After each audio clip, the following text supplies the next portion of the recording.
SwayamPrabha. Digital India. Educated India.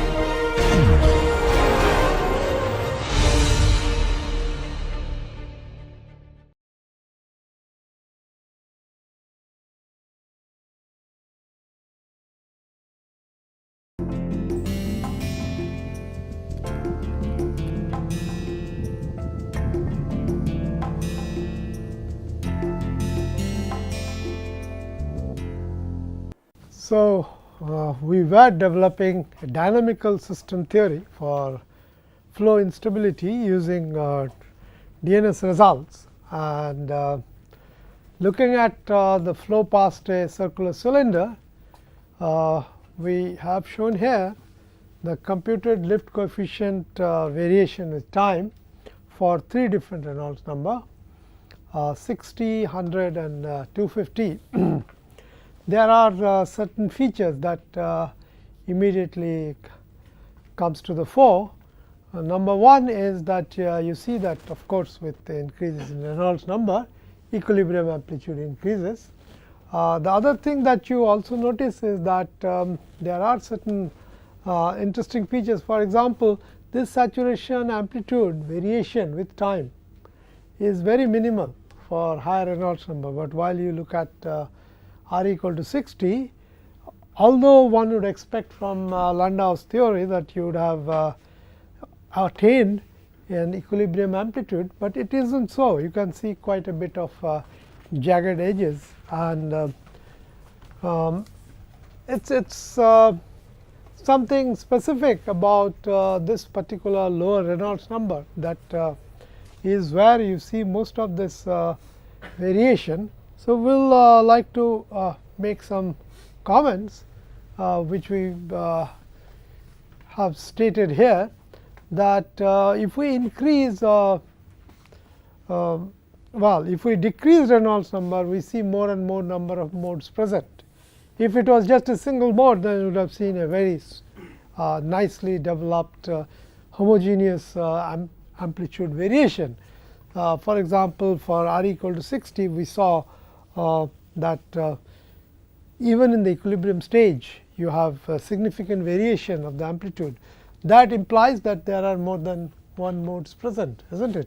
So, that is what we are saying, presence of multiple modes are noted with decreasing Reynolds number. For this reason, we will focus our attention to the results at R equal to 60 to see what these multiple modes are doing, and we will also develop what is called as the Landau-Stewart-Eckhouse equation. We kind of resurrected this study year and a half ago to see that unlike what Landau-Stewart equation is, that talks about only a presence of a single dominant mode. Now, if we assume there are more than one modes, then how do we account for it?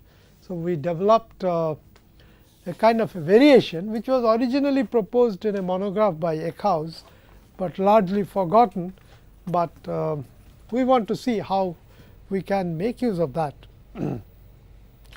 Okay, so, now to make use of that, we are basically talking about the variation of the instability modes with time. That is what your Landau equation is. But we have started discussing about POD, proper orthogonal decomposition, and this is the way that we go through. I have just jotted down the steps. Let us say we solve the vorticity transport equation in a time horizon spanned between t 1 and t 2.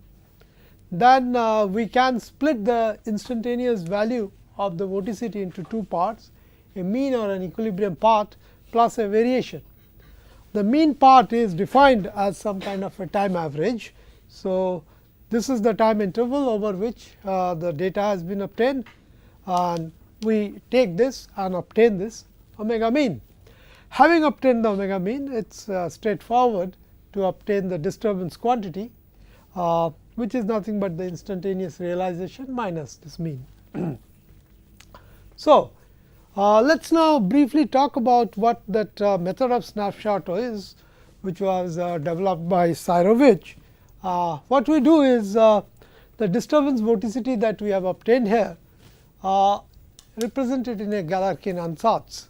So, what is it? It is some kind of a splitting the variable variation with respect to space and time into a time dependent amplitude times a space dependent function, right.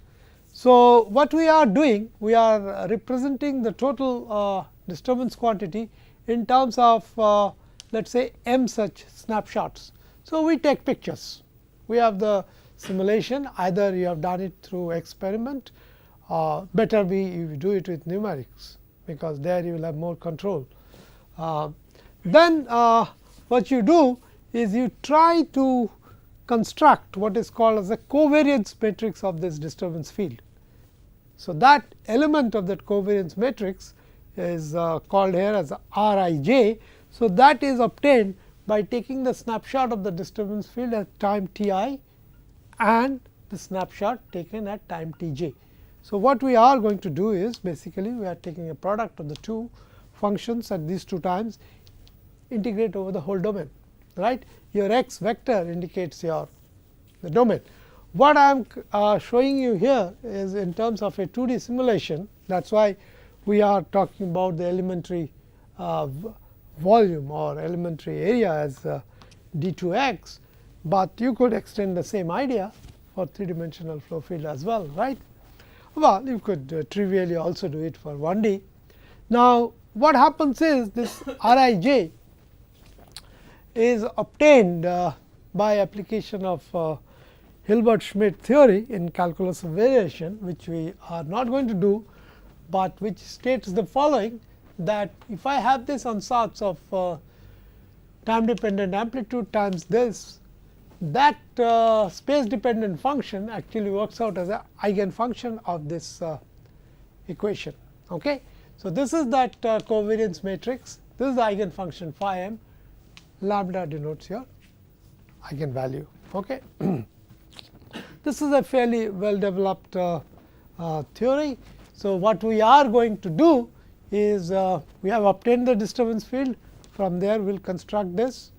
Once we have this, finding out the eigenvalue of a matrix is very easy. These days you do not even have to probably write your own, there are many readily available tools available to calculate the eigenvalues and eigenfunctions, right. So, that is what you would be doing. So, solving this equation, you will simultaneously be obtaining lambda as well as phi m, the eigenfunctions.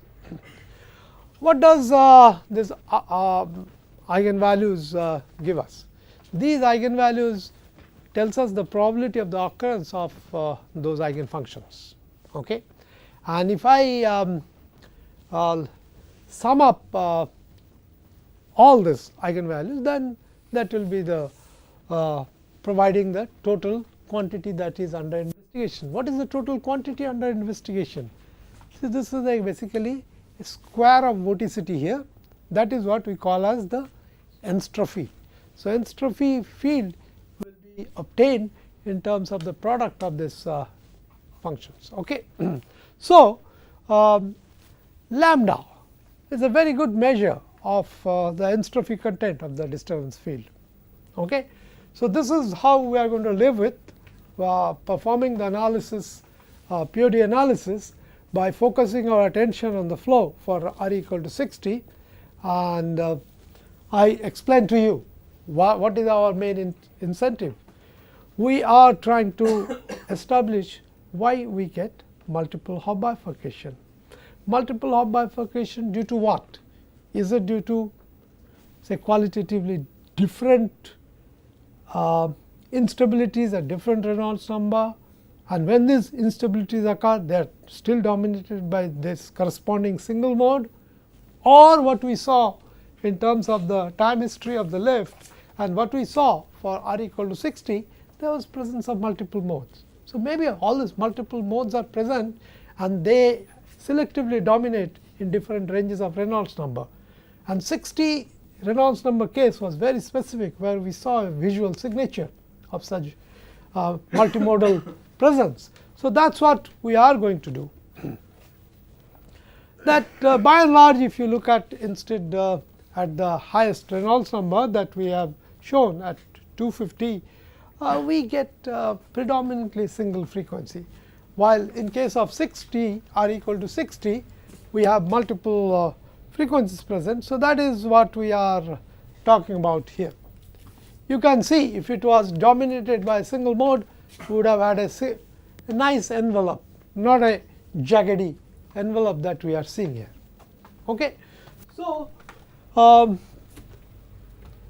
that being the motivation for focusing our attention for the results of r equal to 6T, we will go ahead and we will see what we can do about it.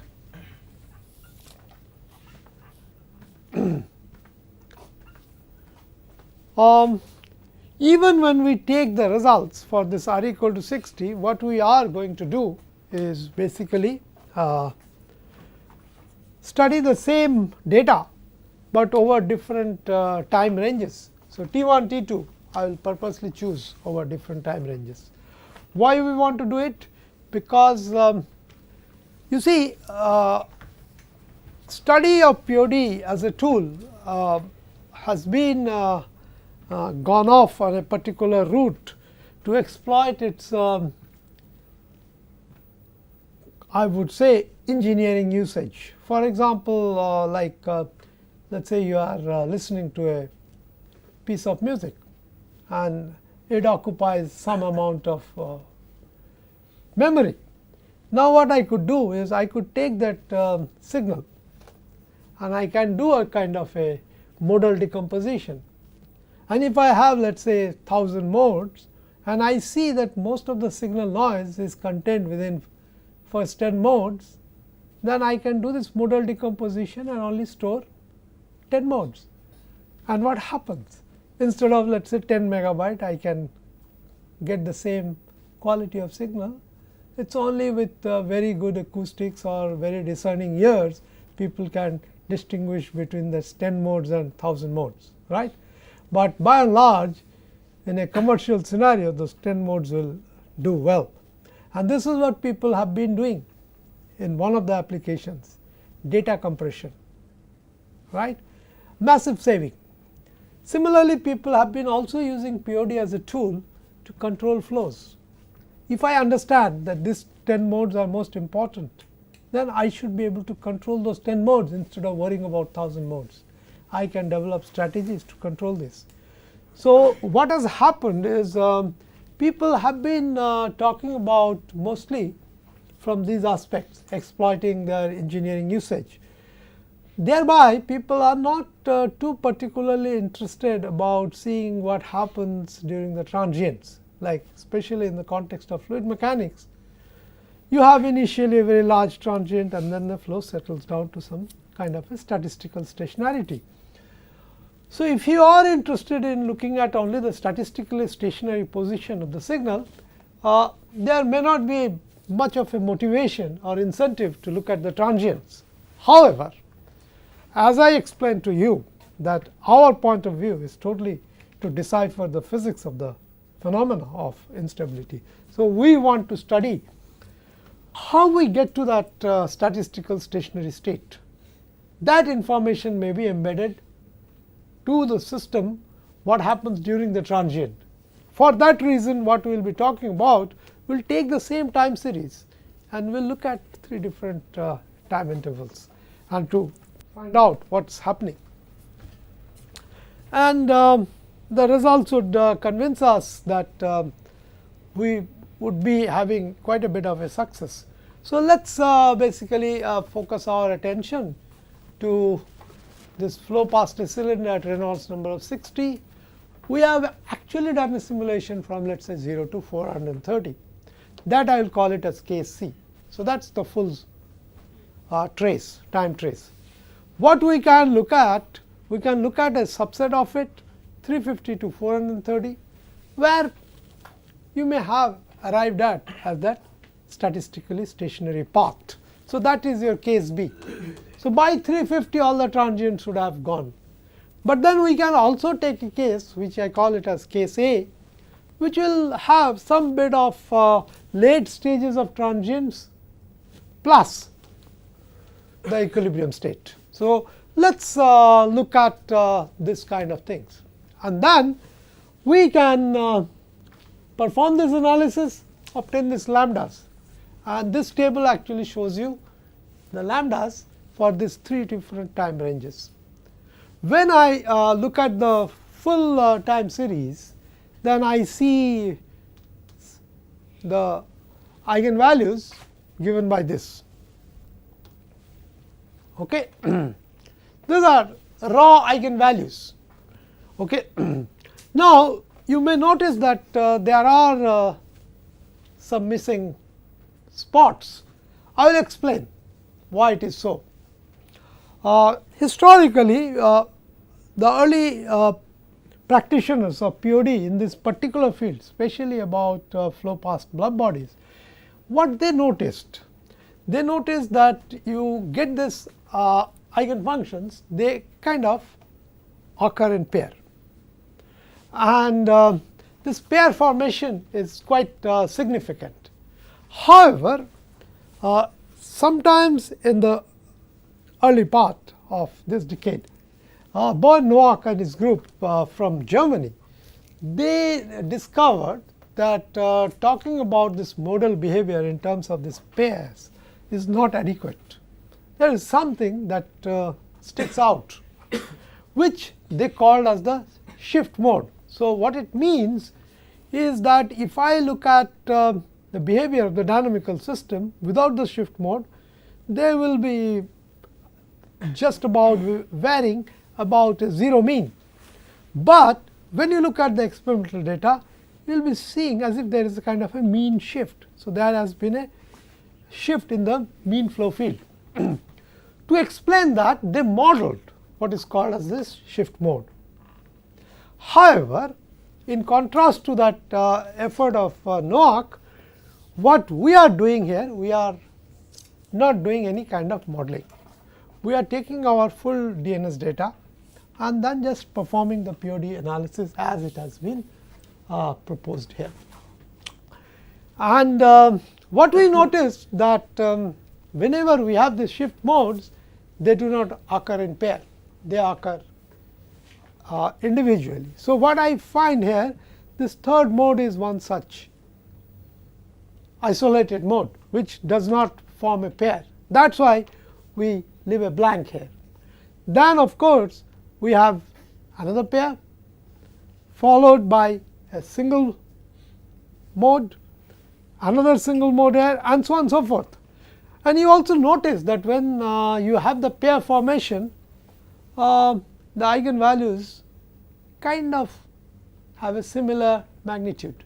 So, looking at this data set itself, you will make out which is forming pair with what. Like the first is forming pair with the second, this one is forming pair with this, and so on and so forth, while this last two, 13th and 14th, also form a pair. Okay. Now, this is for the full time series. Suppose I look at only the equilibrium state, look at the data set from 350 to 430. Then what we notice, it is only a story of 3 pairs, nothing else. And you can ask me that why did I put all those blanks here? That is because of the essential nature, because this is the most predominant one.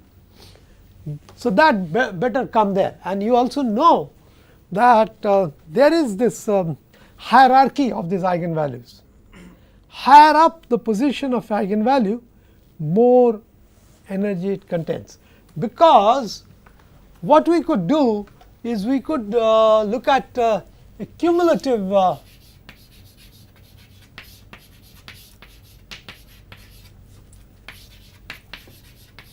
entropy distribution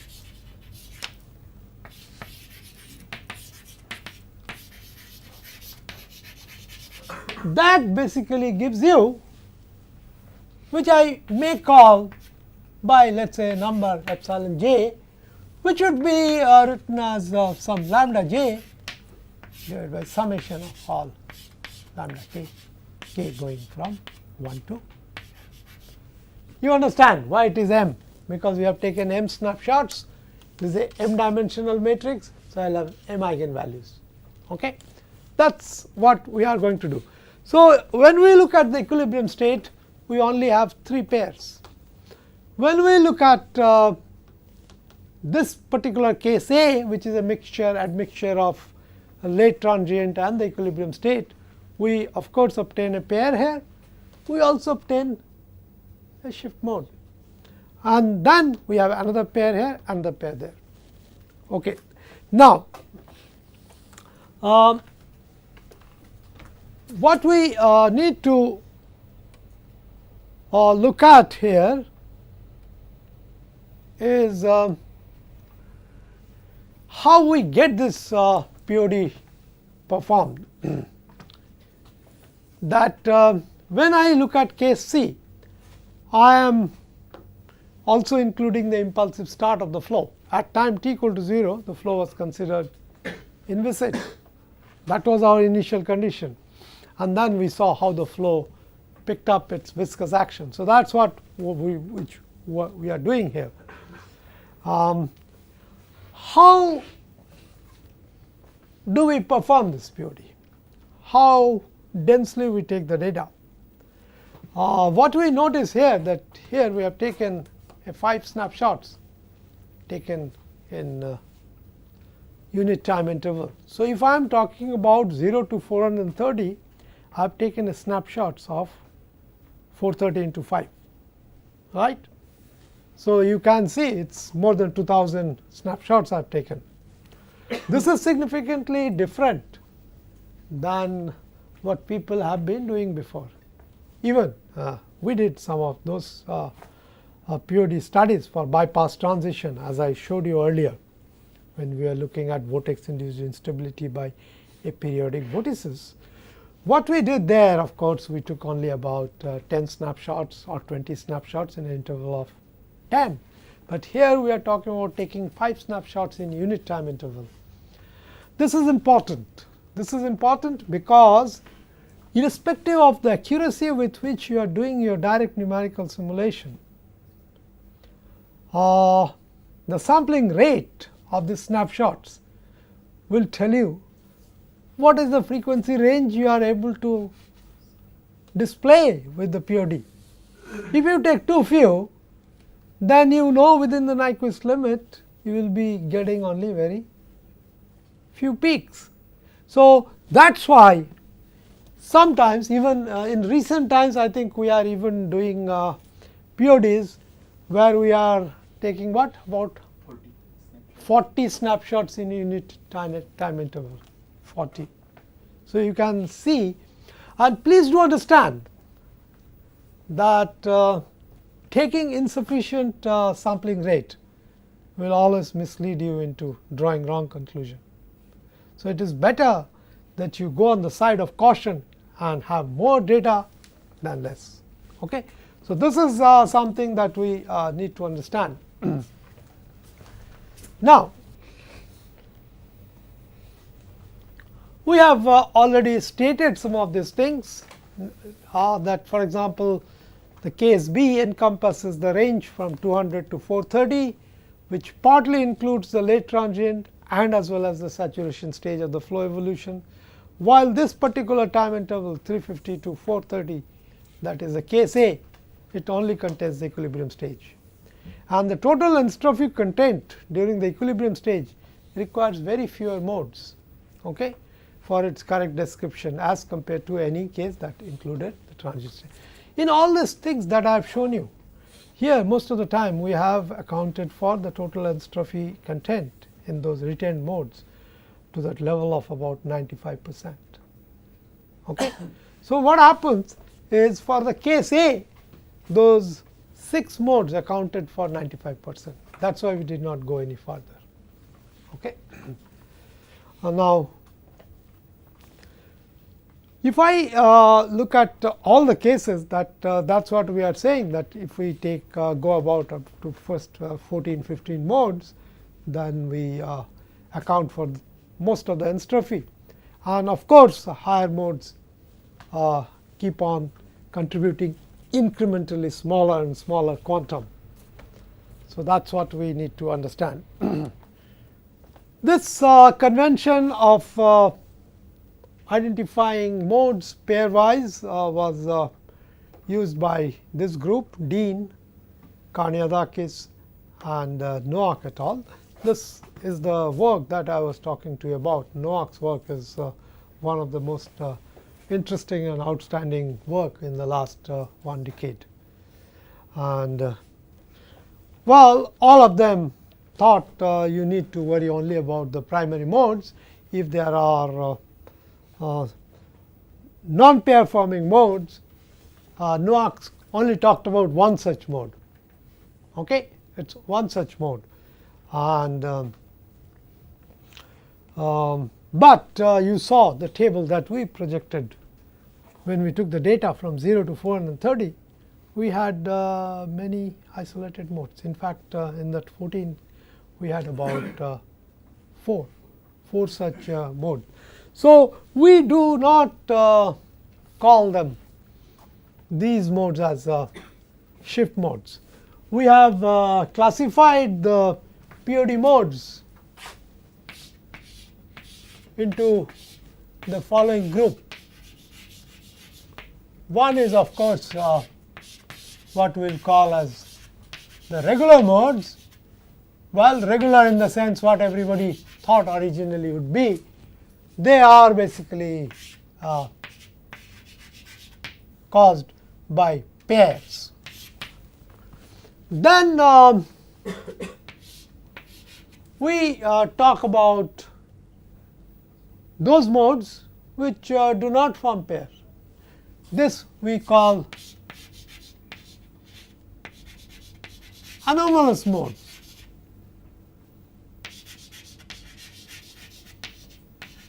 And here in anomalous modes also we subdivide into two groups. Anomalous modes of the first kind, which we will call as T1 mode. This we call as the R mode.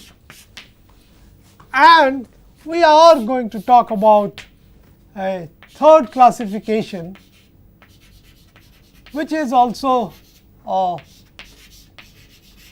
anomalous modes, but they do form pair. So, this T2 mode that we are talking about, they also form pair. Why we are calling these as anomalous mode is simply for the reason that their time variation, when we relate these POD modes to the corresponding instability modes, they will not follow Stewart-Landau equation. That is why we are calling anomalous. Whereas regular modes, we can show, as we have seen from the CL plot, that it starts off with a linear instability and saturates. That is your Stewart-Landau equation. So, this regular modes follow that kind of variation, whereas T1 and T2 modes will not do that. And what is the difference between T1 mode and the shift mode? Noack predicted only one single T1 mode, and he assumed that mode is present at all time.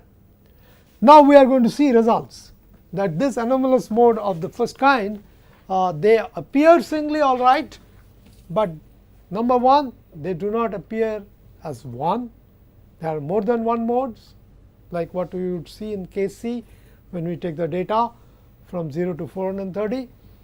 And then secondly, we can also see that they do not necessarily remain invariant with time. This anomalous mode of the first kind, they are a strict function of time. So, if I look at the flow past a cylinder, this is what is always observed. Modes 1 and 2 will form a pair, and the modes will be roughly 90-degree phase apart. Now, this might raise a query from your side, why it is roughly 90-degree and not exactly 90-degree. While we are talking about orthogonal decomposition, so what does that orthogonality mean? Orthogonality would imply strict 90 degrees. But you recall also what Kosambi started off with his motivation that you have a stochastical dynamical system. You are projecting it into a deterministic basis which are orthogonal.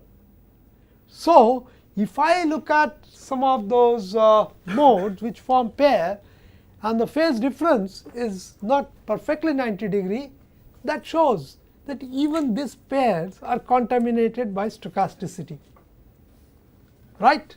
So, that is the main issue. We need to understand that. This work done by Dean and co-authors, they propose that what you see as the vortex shading is due to the interaction between the leading pair of eigenmodes. That is what it is, right, A1 phi 1 and A2 phi 2. And then they said the way they interact, that defines the travelling nature of those shed vortices. And this is what I have been telling you, that Noack et al. Were the first to deviate from the earlier work on POD by stating that the dynamics of the wake is determined by the presence of a mode, shift mode, which is a solitary mode, does not form pair. So, this is what we said already, that if I look at the POD modes and they appear in pair, then we will call them as regular modes when they follow Stewart-Landau equation. If they occur in pair and do not follow Stewart-Landau equation, then I will not call them as regular modes. I will call them as the T2 modes, right. So, this is the taxonomy. So, this is your definition of anomalous modes, modes appearing alone or do not follow the time variation given by Landau equation, call them as anomalous modes. So, whenever I will have an anomalous mode which appears alone, the next line I will put a dot. That is what I did when I plotted in the table. Whenever I saw a single mode, I left a dot blank, and then I did the counting. So, when I say there are 14 modes, that does not mean all the 14 elements are filled up. There would be say 1, 2 present, then 3 is there, 4 is missing. Then I could again have the 5th mode, 6th missing, and so on and so forth. Okay. Now, if I calculate this lambdas and plot them, what am I doing? I am actually summing up this epsilon j's slowly. So, for the 3 data set, I am showing you the result. The red curve corresponds to the full data set from 0 to 430. So, the first mode contains about 30% of the total. Okay. The next one also contains about 30%. So, these two together accounts for 60% of the total entropy. The third mode takes you there up to about, let us say, 84–85%, and then slowly it goes up. And if I want to look at this is almost say 99%. This, when I take the full data set, it approaches there requiring more and more number of modes. Whereas, if you look at the pure equilibrium state where we have taken from 350 to 430, then you see we reached that 99% within the first 6 modes only. Okay. And you also noticed that what we obtained there, we just simply have one pair 1, 2, then we have another pair 5, 6, and the last mode was 13, 14, because we said, look, whatever the last one accounts for the 99%, that will be in the first 14 modes. So, that is what we are going to get. Whereas the intermediate data set between 200 and 430, we see that is the way it is. So, you see you have now a very powerful tool to explain how the disturbance vorticity field is in terms of this lambda, and what we can do is, having obtained the lambda, I can solve this equation and obtain these eigenfunctions. And what these eigenfunctions are? These eigenfunctions are functions of both space dimensions. So, I am going to get a spatial portrait, and this is what we are showing you, the data, the phi functions for the case of 0 to 430 when we have taken the full data set. Okay. What you notice is mode 1 and mode 2 looks like this, and now you have no reason to suspect why we paired them together. They look almost same. Okay. Okay. So, now you see that why I said that to draw a composite picture looking at one sub component is not good enough. Lambda gave us some information. Eigenfunctions gives us something more. That is very, very interesting. Now we can see why we paired them together. This looks like a complement, and you can very clearly see the complementary nature. These are essentially what? Vorticity information as a function of space. The positive vorticity is shown by the solid line, the negative ones are shown by the dotted line. Okay. And you can see a kind of a shift of one with respect to other by 90 degrees. That is why where you see in this case as positive, there you will see negative. So, this is a complementary picture, that is what you are doing. And you see this was the so called the T1 mode or the shift mode, the first shift mode, that is what we get. And this shift mode is qualitatively different than what you see as the regular modes. That is why we would call it anomalous modes. They are not the same as we see here or here. And this is again a pair. This is again a pair, and you can also see the maximum minimum ranges are given. They are almost similar when we look at the pairs, and there is a kind of a similarity in the vertical structures too. This is fifth, and there is a sixth mode. Fourth mode is missing. Now we have the next isolated mode. We are calling it as a seventh mode. So, eighth would be missing, right. So, this is the way that we are going to see, and you also understand the way we plotted those, that as the mode number kept increasing, the relative contribution kept on shrinking. So, do not be too much enamored by a interesting looking structure, because that may actually contribute to very little. But at the same time, we must understand that we are doing an instability study. So, one of the cornerstone of instability study is small cause having large effect. So, that is why we keep showing as much of the energy content modes as possible, entropy content modes as possible, because some of them may decide upon what is going to happen. And you see, this is the spatial variations, right. So, the next mode is also an isolated mode, ninth mode. So, 10 is missing. Then we have another isolated mode which we will call as mode 11. So, 12 is missing. Then we have the finally the pair 13 and 14. So, you have now a fairly decent idea how we went about forming this composite picture. So, we will look at it as we go along. So, we are not too interested about this only the space variation. We would like to also get into the time variation. That's important. And what is the time variation? Time variation is given by this. Okay? So, what we say, this is our eigenfunctions, POD eigenfunctions.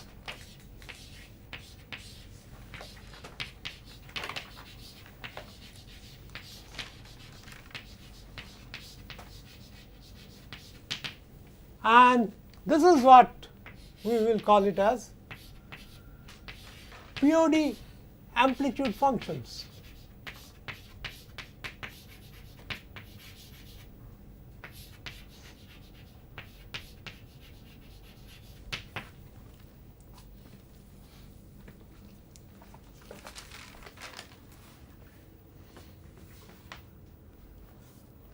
Now, what we just now seen, we have seen how lambdas vary, how phi j's vary, but we still haven't talked about the time variation. So, we need to do that. To do that, we need to find out what this POD amplitude function is going to be. We have talked about all of this. We just want to point out one thing about the case C, that phi 1, phi 2, phi 5, phi 6 represents regular modes showing alternating vertical structures in the wake. And what we notice though, this 13 and 14 forms a pair, but their time variation is not like what we are used to seeing. What we are used to seeing is that sketch that we have shown before. That Stewart-Landau equation would show is kind of a time variation which will pick up from this and then will reach this equilibrium state. So, that is your Stewart-Landau mode. This 13 and 14, if I look at their time variation, then they will not show this kind of linear instability followed by nonlinear saturation. This is somewhat different. How do we know this time variation is? Well, that should come from this. So, we have to get this. Now, if we call these functions as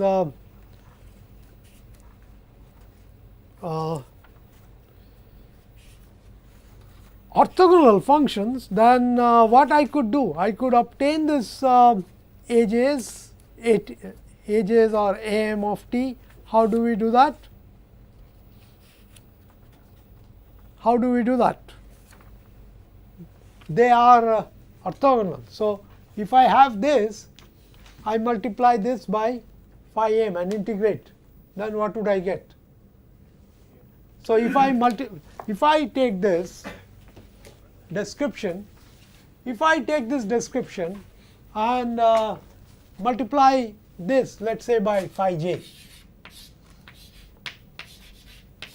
and then integrate over the whole domain, what would I get from this side? Only I will get AJ times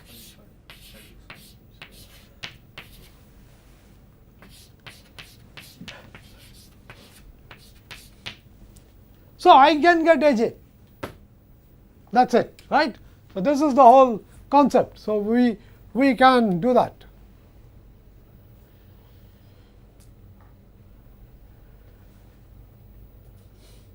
So basically, if I want to summarize case C, which we have seen so far in terms of the leading eigenfunctions, mode 1 and 2 along with mode 5 and 6 form regular pair. Modes 3 and 7 are anomalous modes of the first kind that appear without forming pair. Modes 9 and 11 are also anomalous modes of the first kind. Mode 13 and 14 are somewhat different, and that difference is obtained by noticing this. I will show you what they would look like. These are those AJs that we have. that we can obtain from here. So this is your A1 and A2 plotted together, and you see they form such a nice pair, they complement each other, time shifted. Okay, that's what you're seeing.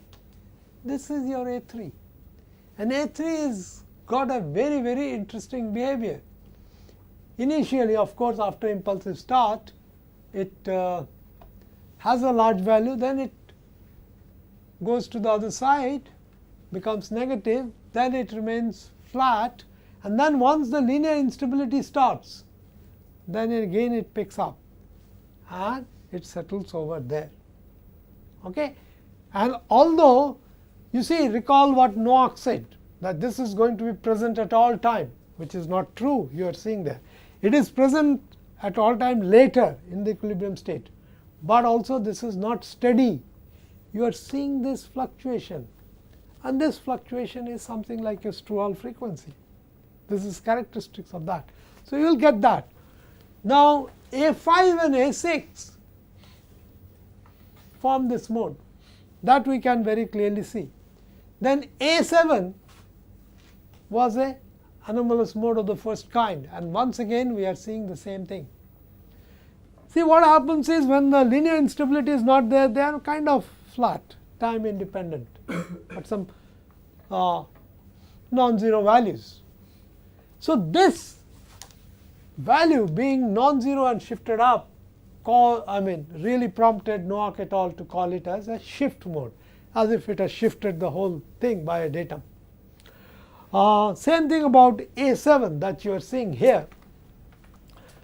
Let's go through and see the other modes, and then we'll find out what we are talking about. The next two were, we said, are going to be anomalous mode of the first kind. That's your 9th mode and the 11th mode. This is also something similar that you are seeing.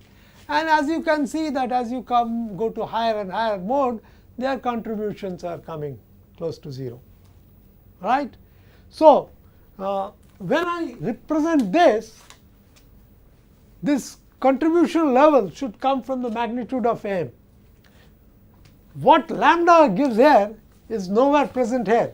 So we make that observation that lambda determines the relative contribution. But what we are noticing here, when I represent the disturbance function, the relative quantity contribution would come from m, and that's what you are seeing. They are very close to 0. As you go higher and higher, their contributions are smaller and smaller. This is the interesting bit. I told you that the 13th and 14th form pair, but they do not go like some kind of saturation. They appear like wave packets. They are like wave packets. So they are present in some time, then quenches there, then again it picks up. And if we would have done the calculation, again it would have come down and gone up, and so on and so forth. So this is what we call as the T2 modes. So now you understand why we are calling this. In fact, in recent times we have been looking at airfoil aerodynamics.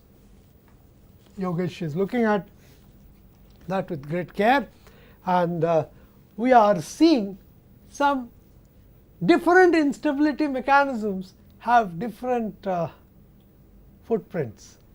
But by and large, this general classification is nearly universal. This is nearly universal. I will not be able to show it to you. I will give you the reference in the next class. But we have seen that same type of properties. Okay. Now, this is another picture what we have done for case A. What was the case A? Case A was for 200 to 430, right? So what you are seeing here, again the leading eigenfunctions forming pair. This is your shift mode, and 5th and 6th again is a regular pair, and then there is nothing in there. You go all the way up to 13th and 14th, which is the T2 mode that we just now saw similar behavior. So this is what we are going to see. So you understand that there is a need to really further explain why and how these things relate. This is your case B, where we have just looked at the data set from 350 to 430, and you can very clearly see 3 pairs. That's it, and that takes care of everything. So, if you are trying to exploit POD analysis in terms of flow control, etc., and if you are only interested in the steady state, then probably taking a small such data set once you have reached the equilibrium stage is quite good. And then you will have to only worry about this very few modes, and you should be able to control them to your advantage.